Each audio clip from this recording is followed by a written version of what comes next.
bonjour.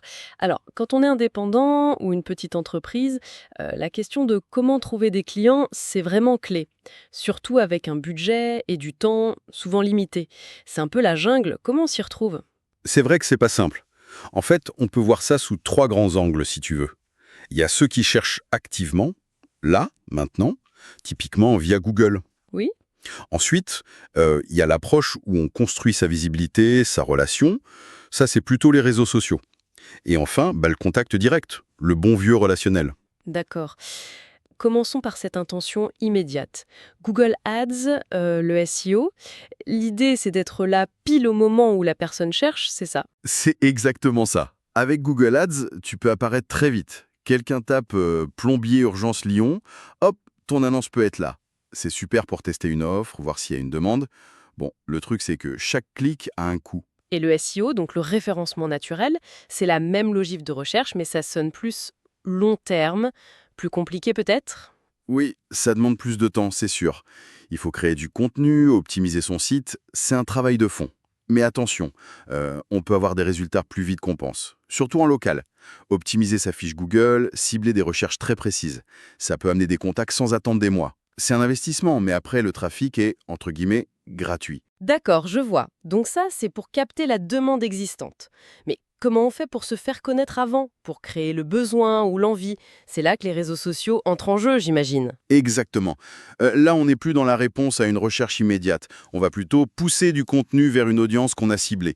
L'idée, c'est de susciter l'intérêt, d'éduquer le marché, de créer une relation. C'est très fort pour la notoriété ou pour des produits, des services qu'on découvre un peu par hasard. Ou pour des ventes qui prennent du temps, où il faut construire la confiance. Tout à fait, c'est parfait pour ça. Pense à LinkedIn pour le B2B, où tu partages ton expertise, tu interagis, ou Instagram pour tout ce qui est visuel, pour créer une connexion plus émotionnelle. Mais est-ce que c'est toujours aussi simple, genre LinkedIn égale B2B, Insta égale B2C? J'ai l'impression que ça se mélange un peu, non? Ah oui, ça bouge beaucoup. Tu peux trouver des artisans qui cartonnent sur TikTok, ou des consultants qui trouvent des missions via des groupes Facebook hyper spécialisés. Le plus important, en fait, c'est de comprendre où est vraiment ton public cible et quel type de contenu va lui parler. Pas juste suivre les idées reçues. C'est clair. Et la troisième grande voie, le contact direct. Le networking, les salons pro. Ça fait un peu vieille école à côté du digital, et pourtant. Détrompe-toi.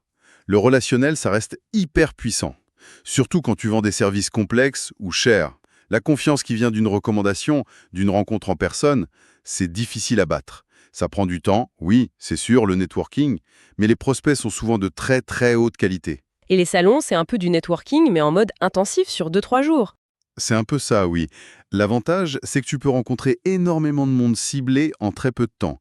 C'est idéal si ton produit, ton service a besoin d'être montré, expliqué en direct. C'est un budget, c'est vrai, mais le retour sur investissement peut être très rapide si c'est bien préparé. Bon, alors on a Google pour l'intention, les réseaux pour la visibilité et la relation, et le contact direct pour la confiance. Mais concrètement, comment on choisit le bon mix pour son activité? Il n'y a pas une seule réponse, j'imagine. Ah non, certainement pas. Ça dépend tellement de ton secteur, de ce que tu vends, de qui sont tes clients. Un coiffeur de quartier, par exemple, va sûrement miser sur le SEO local, sa fiche Google, peut-être un peu de pub locale sur Facebook et le bouche à oreille. Une boîte qui vend un logiciel aux entreprises, elle sera plus sur LinkedIn, le contenu de blog, le SEO. Quels sont les critères clés pour s'orienter? Le budget, oui, mais quoi d'autre?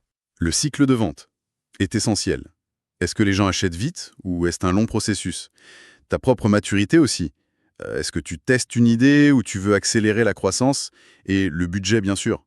Si tu as un cycle de vente long et peu de budget, le networking ciblé et créer du contenu pertinent, ça peut être plus malin que de mettre le paquet sur Google Ads tout de suite. Et il y a un truc transversal, non? Peu importe d'où viennent les gens? Ah oui, fondamental. La qualité de ta landing page, de ton site web.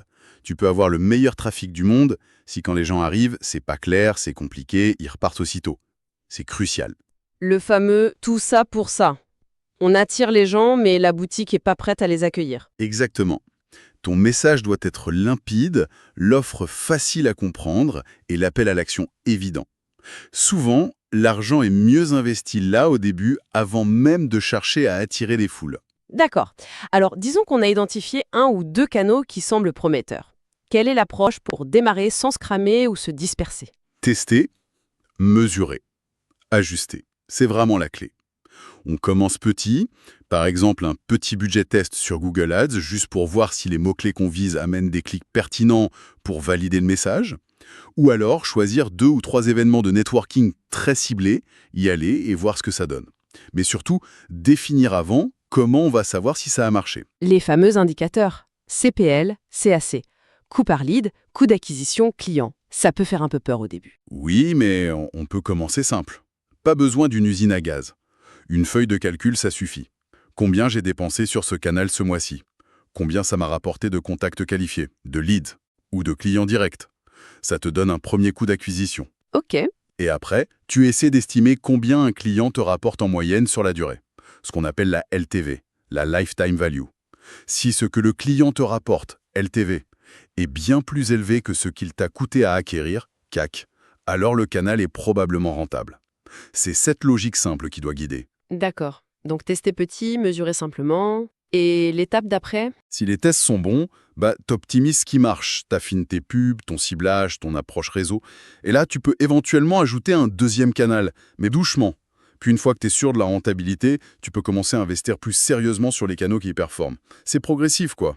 En résumé, donc, choisir ces canaux, c'est vraiment stratégique. Et commencer par un test ciblé, peut-être via la recherche payante ou une action de networking très précise, ça permet de prendre la température, d'ajuster son message avant de mettre plus de budget. C'est une très bonne façon de voir les choses, ouais. Et surtout, ne jamais oublier que le canal, c'est juste le moyen de transport. Le vrai moteur, c'est ton offre. Est-ce qu'elle est pertinente? Est-ce que ton message est clair? Un marketing génial ne sauvera jamais une offre qui ne répond à aucun besoin réel. C'est très juste. Pour finir, une petite question pour réfléchir. Tout ça bouge tellement vite, le digital, les habitudes. Comment on fait pour rester agile, pour que cette mesure des résultats, ce ne soit pas juste regarder dans le rétroviseur, mais un vrai outil pour piloter en continu et s'adapter? C'est exactement ça l'enjeu, tu vois, c'est d'intégrer ce cycle tester, mesurer, adapter comme une routine, presque une hygiène de travail au cœur de sa stratégie. C'est ça qui permet de rester performant sur la durée et pas juste de réagir quand ça ne marche plus.